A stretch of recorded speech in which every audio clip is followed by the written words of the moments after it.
इस मंच पर ये दूसरा पैनल का मैं आखिरी आदमी हूँ। इससे पहले अच्छा लगा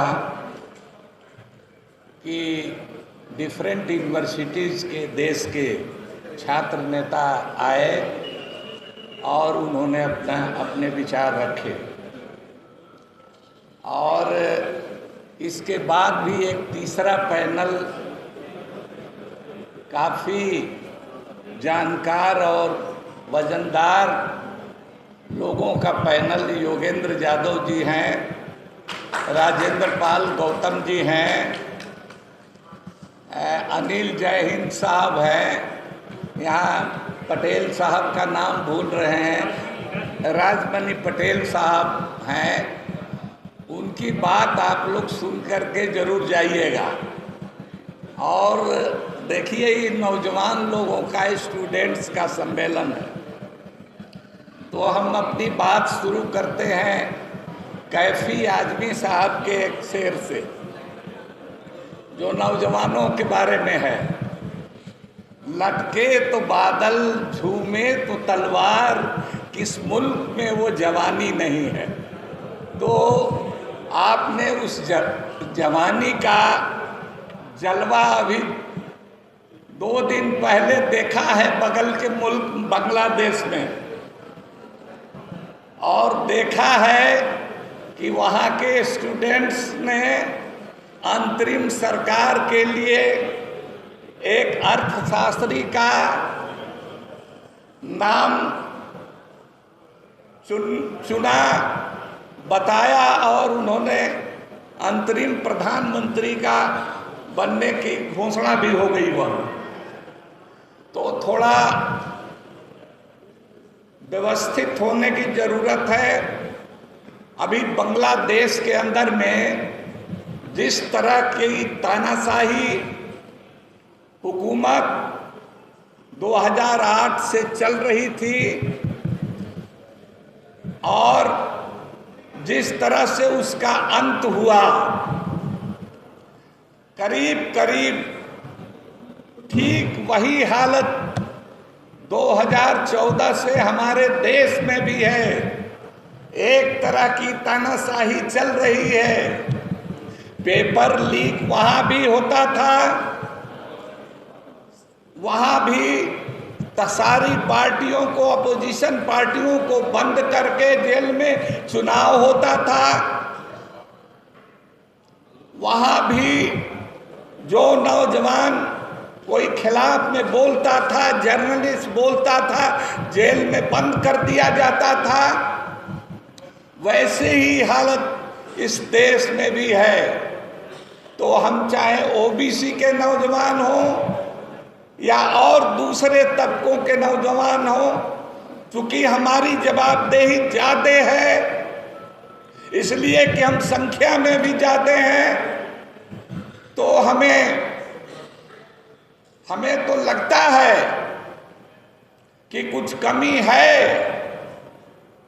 उस तानाशाही रवैये से जो अपने यहाँ चल रहा है, उससे मुकाबला करने में हमारे जो देश के युवा हैं, जो स्टूडेंट लीडर हैं, यूनिवर्सिटीज़ के लीडर हैं, इनको अब समय आ गया है कि वे भी अपनी ताकत दिखलाएं और देश को लीड करें। एक नया लीडरशिप इस देश में उभरे।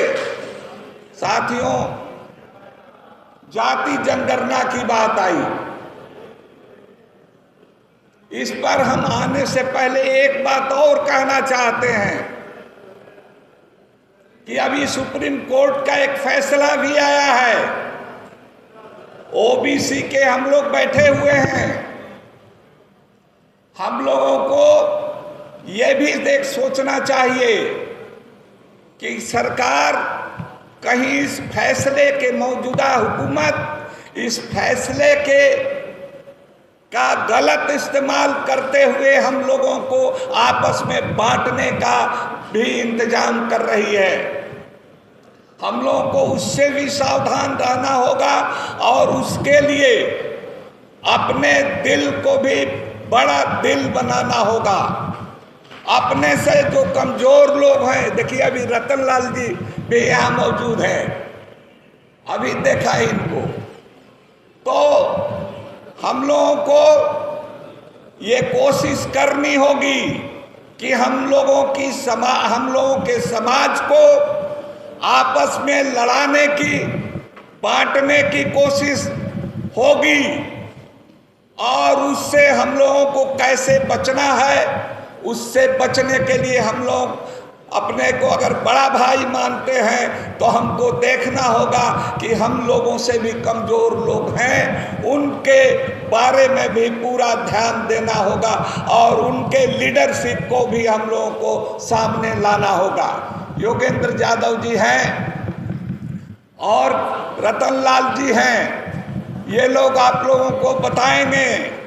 कई तरह की चीज़ें हैं जो जानने और समझने की जरूरत है। ये बड़ा समय क्रिटिकल दौर से गुजर रहा है। जाति जनगणना की जहां तक बात है, जाति जनगणना जब मैं पार्लियामेंट का सदस्य था 2009 में 11 में, आप जानते हैं हर 10 साल पर जाति जनगणना होती है। 11 में जाति जनगणना होने वाली थी। हमने 2009 में जाति जनगणना का सवाल 18 दिसंबर 2009 को उठाया, लेकिन हम दुख के साथ कहना चाहते हैं कि हमारे ओबीसी समाज में और लोगों को तो छोड़ दीजिए, पार्लियामेंट का एक भी मेंबर, जब हमने 18 दिसंबर 2009 को ये सवाल उठाया कि 11 को जो जनगणना होने वाली है, जाति जनगणना होने वाली है, उसमें जाति का भी एक कॉलम जोड़ा जाए, तो एक भी मेंबर पार्लियामेंट ने, जो ओबीसी के मेंबर पार्लियामेंट में थे, एक ने भी हमारी बात का समर्थन नहीं किया। स्पेशल मेंशन के जरिए हमने इस सवाल को उठाया था।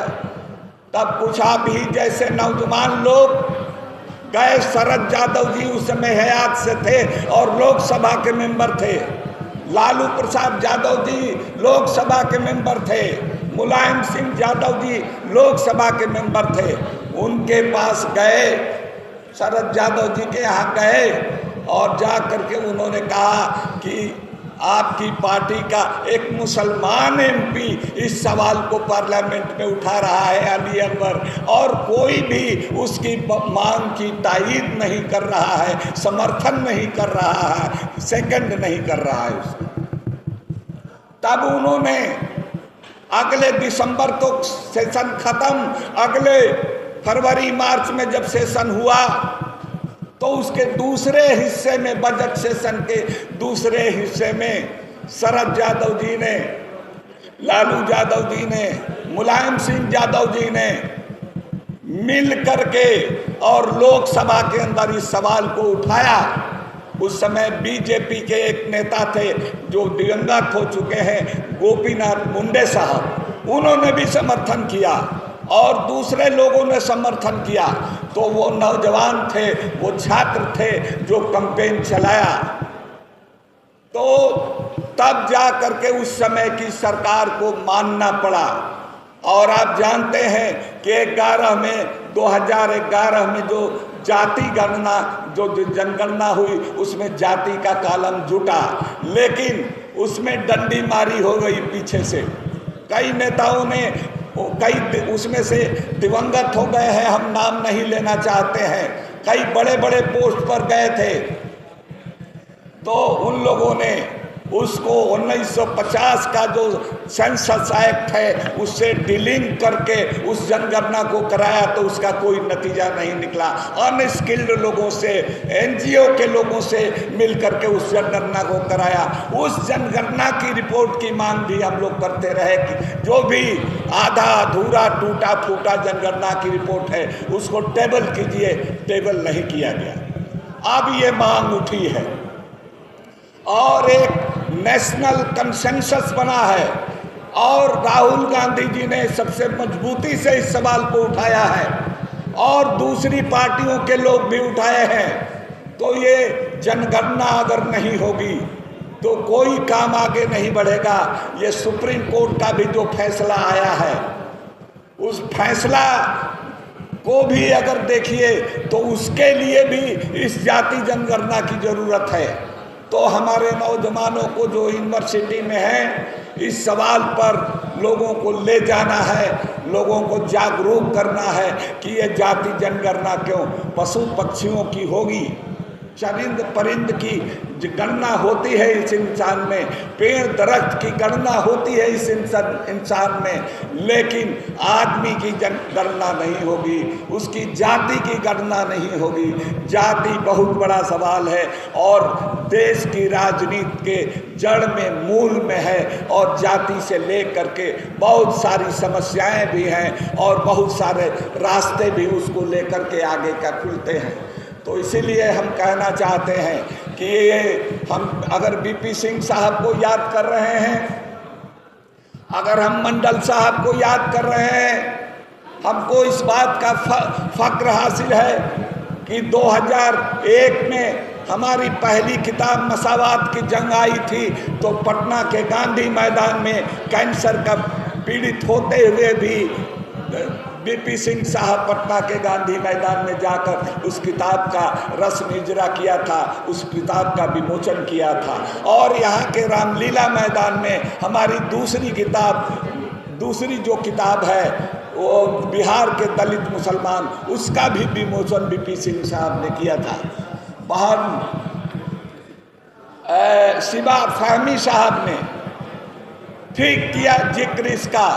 हम लोग अपने को अकलियत नहीं कहते हैं, अकलियत है संवैधानिक शब्द, उसकी अपनी जगह पर मान्यता है, लेकिन हम लोग कहते हैं कि हम अक्सरियत के लोग हैं, हम बहुजन हैं इस देश के।